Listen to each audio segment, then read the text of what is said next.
પરિણામમાં તો એવું હતું કે આજે છેલ્લા જ્યારથી કોર્પોરેશન, તાલુકા પંચાયત, જિલ્લા પંચાયતની ચૂંટણી ડિક્લેર થઈ આપણા પોરબંદર જિલ્લામાં, ત્યારથી આ ભારતીય જનતા પાર્ટીના ગુંડાઓ સામ દામ દંડ ભેદની નીતિ અપનાવી અને ઘણી બધી જગ્યાએ અમારી પાર્ટીના ઉમેદવારોને એના ફોર્મ ખેંચાવવાના પ્રયત્ન કર્યા હતા. મહદ અંશે એ લોકો સક્સેસ રહ્યા છે. બાકીના જે અમારા ઉમેદવારો ઊભા હતા એ પોતાના બળે ચૂંટણી લડ્યા છે અને જે પરિણામ આવ્યું છે એ રાષ્ટ્રીય કોંગ્રેસ પાર્ટી વતી અમે પ્રજાનો ચુકાદો માથે ચડાવ્યો છે, પણ હકીકતમાં આ લોકશાહી વિરુદ્ધનું પરિણામ છે.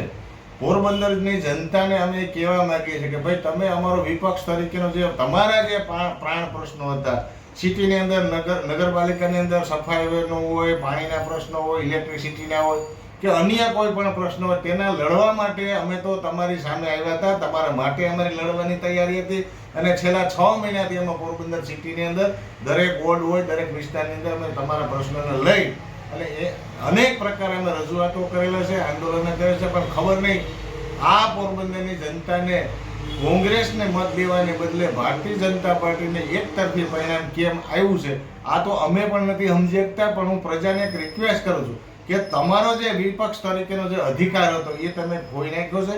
આવનારા દિવસોની અંદર તમારા જે કાંઈ પ્રશ્નો છે તેના માટે તમારે ખુદને લડવાની તૈયારી હવે તમારે રાખવી પડશે. પ્રશ્ન અમારી સિસ્ટમ તો એ છે કે અમે તો પ્રજા માટે લડનારી પાર્ટી છે. એવું નથી કે પરિણામથી અમે નારાજ થયા છે. આજે પોરબંદરની સિટીનો વિસ્તાર હોય કે કોઈ પણ ગ્રામ્ય વિસ્તાર હોય, તેના જે પ્રજાના પ્રશ્નો માટે કોંગ્રેસ પાર્ટી હરહંમેશને માટે લડશે. પણ અમારી ચોખવટ એક છે કે ભાઈ તમે આવો, 5-25 આગેવાનો આવો તો અમે તમારા માટે લડાઈ લડશું. અત્યાર સુધી એવું હતું કે પ્રજા અમારી સાથે અમુક વસ્તુમાં ન આવતી, છતાં પણ પાર્ટીના આગેવાનો, કાર્યકરો જે કોઈ યોગ્ય જગ્યાએ રજૂઆત કરવાની હોય, આંદોલનો કરવાના તે કર્યા હતા. પણ હવે અમે સિસ્ટમ થોડી ચેન્જ કરવા માંગીએ. ભાઈ પ્રજા તમે સ્વયંભૂ જાગો, કારણ કે પોરબંદરની જિલ્લાને પ્રજાને મને મારું અંગત એવું માનવું છે કે આને થોડીક જાગૃત કરવાની જરૂર છે.